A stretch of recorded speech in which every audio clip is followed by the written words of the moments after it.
let's analyze this 1940s dress with a tie at the front. I'm going to draw the overall dress first and then talk a bit about the bodice, the sleeves and the skirt. So this has got quite a low V-neck. It's literally in between your bust points more or less, and then it's got this nice bow tie detail at the front.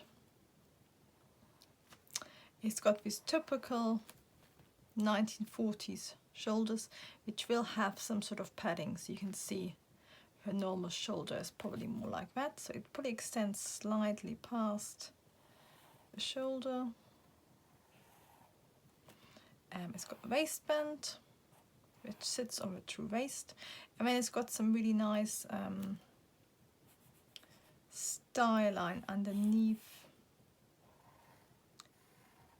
the tie. You can see it, so the oval dress actually gets you a really nice sort of X-shape silhouette.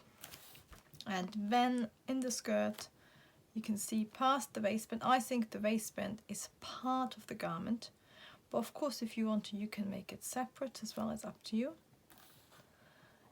It's got a floor length more or less skirt, which just has a little bit, if you zoom out you can see it's fairly straight to below the knee, and then it's got a bit of volume below the knee.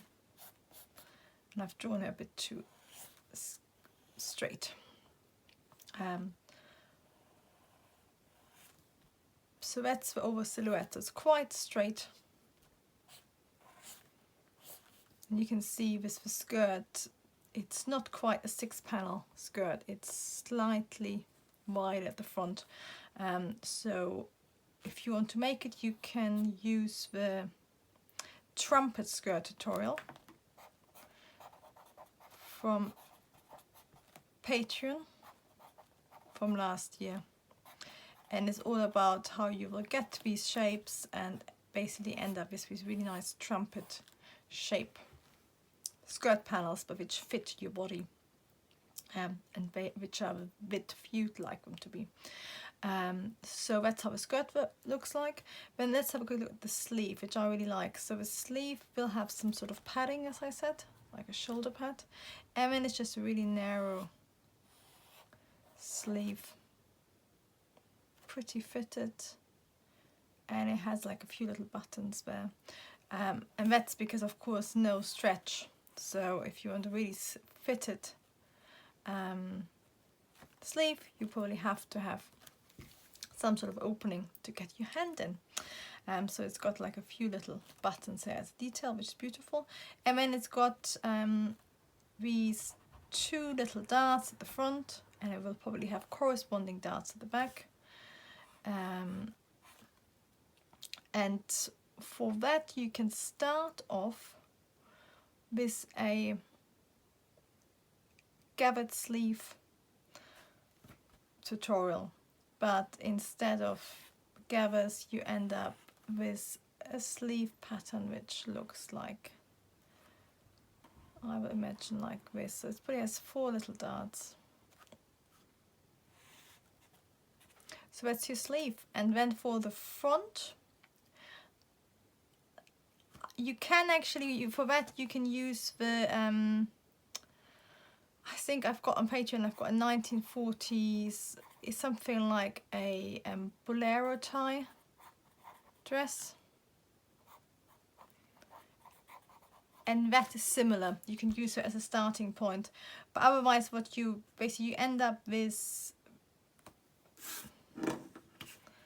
converting your dart into volume, into a knot, and at the same time creating a style line. So this shaping, both of the shaping probably goes into the bow, and then you also probably put some of that shaping into that triangle shape, so you end up with a pattern piece like this.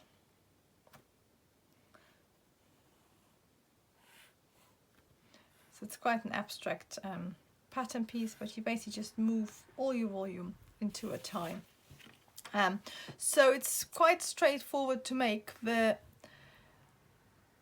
What you have to pay attention to is how big you make this dart. This is quite a gentle, subtle 1940s. If you make it too much, it becomes a bit like more like 1980s Terry Mugler. And again, this nice bow detail, it's all about how much volume you want, and that will affect your bow tie, of course. And of course you can sort of move it around and have it different. You can have it higher up as well if you want to.